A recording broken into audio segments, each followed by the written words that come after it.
ਸਭ ਤੋਂ ਪਹਿਲੀ ਖਬਰ ਰਸ਼ੀਆ ਦੇ ਸੰਬੰਧ ਵਿੱਚ ਹੈ। ਰਸ਼ੀਆ ਵਾਲਿਆਂ ਨੇ ਯੂਕਰੇਨ ਦੀ ਰਾਜਧਾਨੀ ਕੀਵ ਨੂੰ ਅਟੈਕ ਕੀਤਾ, ਜਿਹਦੇ ਨਾਲ 12 ਲੋਕਾਂ ਦੀ ਮੌਤ ਹੋ ਗਈ ਤੇ ਦਰਜਨ ਦੇ ਕਰੀਬ ਹੋਰ ਫੱਟੜ ਹੋਏ ਹੈਗੇ ਆ। ਇਹਦੇ ਸੰਬੰਧ ਦੇ ਵਿੱਚ ਪ੍ਰੈਜ਼ੀਡੈਂਟ ਡੋਨਲਡ ਟਰੰਪ ਉਹਨਾਂ ਨੇ ਇਹ ਪੁਟਿਨ ਨੂੰ ਕਿਹਾ ਵੀ ਵਲਾਡੀਮੀਰ ਸਟਾਪ। ਸੋ ਇਹ ਇੱਕ ਤਰ੍ਹਾਂ ਦੇ ਨਾਲ ਉਹਨਾਂ ਨੇ ਧਮਕੀ ਪਹਿਲੀ ਵਾਰੀ ਦਿੱਤੀ ਹੈਗੀ ਆ ਪ੍ਰੈਜ਼ੀਡੈਂਟ ਡੋਨਲਡ ਟਰੰਪ ਉਹਨਾਂ ਨੇ। ਨਾਲ ਉਹਨਾਂ ਨੇ ਇਹ ਕਿਹਾ ਵੀ 5000 ਦੇ ਕਰੀਬ ਸੋਲਜਰ ਹਰ ਹਫ਼ਤੇ ਮਰ ਰਹੇ ਹੈਗੇ ਆ। Let us get the piece deal done. So president ਜਿਹੜੇ ਵਲਾਡੀਮੀਰ ਜ਼ੈਲੈਂਸਕੀ ਆ ਯੂਕਰੇਨ ਦੇ, ਉਹ ਸਾਊਥ ਅਫਰੀਕਾ 'ਚ ਅੱਜ ਕੱਲ੍ਹ ਗਏ ਹੋਏ ਆ। ਉਹਨਾਂ ਨੇ ਆਪਣਾ ਟ੍ਰਿਪ ਕੈਂਸਲ ਕਰ ਦਿੱਤਾ ਤੇ ਵਾਪਸ ਉਹ ਯੂਕਰੇਨ ਨੂੰ ਜਾ ਰਹੇ ਆ। ਕਹਿੰਦੇ ਇੱਕੋ ਟਾਈਮ ਦੇ ਉੱਤੇ ਰਸ਼ੀਆ ਵਾਲਿਆਂ ਨੇ 70 ਤੋਂ ਵੱਧ ਮਿਜ਼ਾਈਲਸ ਤੇ ਜਿਨ੍ਹਾਂ ਦੇ ਵਿੱਚ ਬਲਾਸਟਿਕ ਮਿਸਾਈਲਸ ਵੀ ਸੀਗੀਆਂ ਤੇ 150 ਦੇ ਕਰੀਬ ਡਰੋਨਸ ਦੇ ਨਾਲ ਅਟੈਕ ਕੀਤਾ, ਜਿਹਦੇ ਵਿੱਚ ਬਹੁਤ ਸਾਰੀਆਂ ਅਪਾਰਟਮੈਂਟਾਂ, ਸ਼ਾਪਿੰਗ ਸੈਂਟਰ ਇਦਾਂ ਦੇ ਸੀਗੇ। ਕੀਵ ਸਿਟੀ ਮਿਲਟਰੀ ਐਡਮਿਨਿਸਟ੍ਰੇਸ਼ਨ ਨੇ ਇਹ ਕਿਹਾ ਵੀ 80 ਲੋਕ ਫੱਟੜ ਹੋਏ ਆ। ਪਹਿਲਾਂ ਮੈਂ 12 ਕਿਹਾ ਸੀ, 12 ਦੀ ਮੌਤ ਹੋਈ ਆ, 80 ਫੱਟੜ ਹੋਏ ਆ, ਜਿਨ੍ਹਾਂ ਦੇ ਵਿੱਚ ਬੱਚੇ ਵੀ ਹੈਗੇ।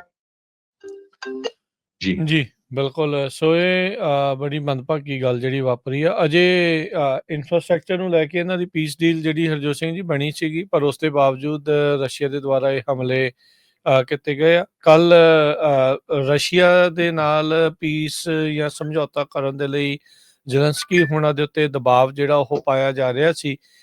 ਇਹ ਜਿਹੜਾ ਉਹਨਾਂ ਨੂੰ ਆਖਿਆ ਜਾ ਰਿਹਾ ਸੀਗਾ ਵੀ ਭਾਈ ਕ੍ਰੀਮੀਆ ਦਾ ਇਲਾਕਾ ਮੰਨ ਜਾਓ ਵੀ ਉਹ ਹੁਣ ਰੂਸ ਦਾ ਹੀ ਆ, ਤੁਸੀਂ ਆਪਣਾ ਜਿਹੜਾ ਹੱਕ ਉਸ ਤੋਂ ਛੱਡ ਦਿਓ ਤੇ ਇਹ ਜਿਹੜਾ ਪੀਸ ਦਾ ਸਮਝੌਤਾ ਕਰ ਦਿਓ। ਤੇ ਯੂਕਰੇਨ ਵਾਲੇ ਨੇ ਠੁਕਰਾ ਦਿੱਤਾ ਤੇ ਅਗਲੇ ਦਿਨ ਪੁਤਿਨ ਦੇ ਦੁਆਰਾ ਜਿਹੜੇ ਇਹ ਕਿਤਾਬੜ ਤੋੜ ਹਮਲਾ ਕੀਵ ਰਾਜਧਾਨੀ ਜਿਹੜੀ ਆ ਉੱਥੇ ਕੀਤਾ ਗਿਆ ਆ। ਪਿਛਲੇ 2.5 ਸਾਲ ਹੋ ਗਏ ਹਰਜੋਤ ਸਿੰਘ ਜੀ, 3 ਸਾਲ ਹੀ ਹੋਣ ਵਾਲੇ ਆ। ਮਤਲਬ ਆਪਾਂ ਤੀਜੇ ਸਾਲ ਦੇ ਵਿੱਚ ਇਸ ਲੜਾਈ ਦੀ ਜਿਹੜੇ ਉਹ ਪਹੁੰਚੇ ਹੋਏ ਆ, ਜਦੋਂ ਤੋਂ ਰਸ਼ੀਆ ਨੇ ਯੂਕਰੇਨ ਦੇ ਵਿੱਚ ਹਮਲਾ ਜਿਹੜਾ ਉਹ ਸ਼ੁਰੂ ਕੀਤਾ ਆ। ਸ਼ੁਰੂਆਤ ਦੇ ਵਿੱਚ ਕਿਹਾ ਸੀਗਾ ਵੀ ਛੋਟ ਮੋਟ ਜੀ ਜਿਹੜੀ ਗੱਲ ਆ, ਆਪਾਂ ਥੋੜੇ ਦਿਨਾਂ ਦਾ ਜਿਹੜਾ ਕੰਮ ਆ ਤੇ ਆਪਾਂ ਜਲਦੀ ਜਿਹੜਾ ਨਿਬੇੜ ਲੈਣਾ। ਫਿਰ ਵਿੱਚ ਇਹ ਨਾਜ਼ੀਜ਼ ਦਾ ਰੌਲਾ ਜਿਹੜਾ ਉਹਨਾਂ ਨੇ ਪਾ ਲਿਆ, ਪਰ ਇਵੈਂਚੁਅਲੀ ਜਿਹੜਾ ਇਹ ਪਤਾ ਲੱਗਦਾ ਹੈ ਇਹਦੀਆਂ ਗੱਲਾਂ ਤੋਂ, ਪੁਤਿਨ ਤੋਂ ਵੀ ਇਹ ਚਾਹੁੰਦਾ ਆ ਵੀ ਵੱਧ ਤੋਂ ਵੱਧ ਜਿਹੜਾ ਇਲਾਕਾ ਆ ਉਹ ਆਪਣੇ ਅਧੀਨ, ਕਬਜ਼ੇ ਅਧੀਨ ਜਿਹੜਾ ਉਹ ਕਰ ਲਵੇ। ਸੋ ਲੈਟਸ ਸੀ ਅੱਗੇ ਕੀ ਬਣਦਾ ਆ। ਵਲਾਦੀਮੀਰ ਪੁਤਿਨ ਨੂੰ ਸਟਾਪ ਕਹਿ ਕੇ ਕੀ ਉਹ ਪੁਤਿਨ ਡੱਕ ਜਾਊਗਾ, ਰੁਕ ਜਾਊਗਾ, ਇਹ ਦੇਖਣ ਵਾਲੀ ਗੱਲ ਹੋਊਗੀ। ਸੋ ਸੈਂਕਸ਼ਨਸ ਲਾਉਣਗੇ ਜਾਂ ਉਹਨੂੰ ਆਪ ਫੋਨ ਕਰਕੇ ਮਨਾਉਣਗੇ, ਪਰ ਹਾਲ ਦੀ ਘੜੀ ਇਹ ਜਿਹੜੀ ਲੜਾਈ ਉਹ ਰੁਕਦੀ ਨਜ਼ਰ ਨਹੀਂ ਆ ਰਹੀ ਹੈਗੀ।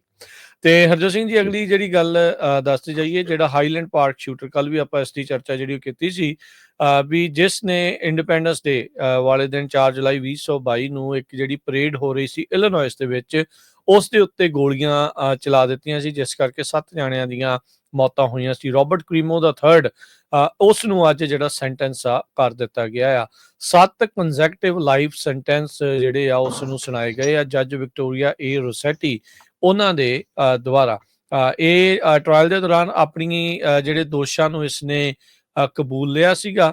ਮਲਟੀਪਲ ਫਸਟ ਡਿਗਰੀ ਜਿਹੜੇ ਮਰਡਰ ਚਾਰਜਿਸ, ਇੱਕ ਜਾਣੇ ਦੀ ਮੌਤ ਦੇ 3 ਜਿਹੜੇ ਚਾਰਜ ਆ ਉਹ ਇਸ ਦੇ ਉੱਤੇ ਲਗਾਏ ਗਏ ਸੀਗੇ। ਤੇ ਇਸ ਤੋਂ ਇਲਾਵਾ ਅਟੈਂਪਟ ਟੂ ਮਰਡਰ ਜਿਹੜੇ ਇੰਜਰਡ ਹੋਏ ਸੀ ਉਹਨਾਂ ਦੇ ਜਿਹੜੇ ਚਾਰਜਿਸ ਆ ਉਹ ਲੱਗੇ ਸੀਗੇ। ਸੋ ਹੁਣ ਕਹਿੰਦੇ ਵੀ ਸਾਰੀ ਉਮਰ ਇਹ ਜੇਲ੍ਹ ਦੇ ਵਿੱਚ ਕੱਟੇਗਾ without any possibility of parole. ਮਾਰਚ ਦੇ ਵਿੱਚ ਇਸਨੇ ਆਪਣੇ ਜਿਹੜੇ 21 ਫਸਟ ਡਿਗਰੀ ਮਰਡਰ ਚਾਰਜਿਸ ਆ ਉਹਨਾਂ ਨੂੰ ਗਿਲਟੀ ਪਲੀ ਜਿਹੜਾ ਉਸ ਦੇ ਉੱਤੇ ਕਰ ਲਿਆ ਸੀਗਾ। ਸੋ ਕਹਿੰਦੀ ਵੀ ਇੱਕ ਜਿਹੜੇ ਸਰਵਾਈਵਰ ਐਸ਼ਮੀ ਬੀਜ਼ਲੀ ਜੋ ਇਹ ਪਰੇਡ ਦੇ ਵਿੱਚੋਂ ਬਾਲ-ਬਾਲ ਬਚੇ ਸੀ ਆਪਣੇ ਮੁੰਡੇ ਦੇ ਨਾਲ ਜਦ ਗਨ ਫਾਇਰ ਹੋਈ ਸੀ, ਕਹਿੰਦੀ ਵੀ ਅੱਜ ਦੇ ਇਸ ਸੈਂਟੈਂਸ ਦੇ ਨਾਲ ਉਸ ਨੂੰ ਇਮੈਂਸ ਅਮਾਊਂਟ ਆਫ ਰਿਲੀਫ, ਇੱਕ ਕਹਿ ਸਕਦੇ ਹਾਂ ਵੀ ਥੋੜੀ ਬਹੁਤੀ ਚੈਨ ਜਿਹੜਾ ਉਸ ਨੂੰ ਆਇਆ ਆ ਵੀ ਇਸ ਨੂੰ ਜਿਹੜੀ ਸਜ਼ਾ ਜਿਹੜੀ ਉਹ ਸੁਣਾਈ ਗਈ ਹੈਗੀ ਆ। ਸੋ 4 ਜੁਲਾਈ 2022 ਦੇ ਵਿੱਚ ਇਲੀਨੋਇਸ 'ਚ ਇਸਨੇ ਹਾਈਲੈਂਡ ਪਾਰਕ ਵਿੱਚ ਇੱਕ ਛੱਤ ਤੋਂ ਅੰਨ੍ਹੇਵਾਹ ਜਿਹੜੀਆਂ ਗੋਲੀਆਂ ਚਲਾ ਕੇ 7 ਜਾਣਿਆਂ ਦੀ ਜਾਨ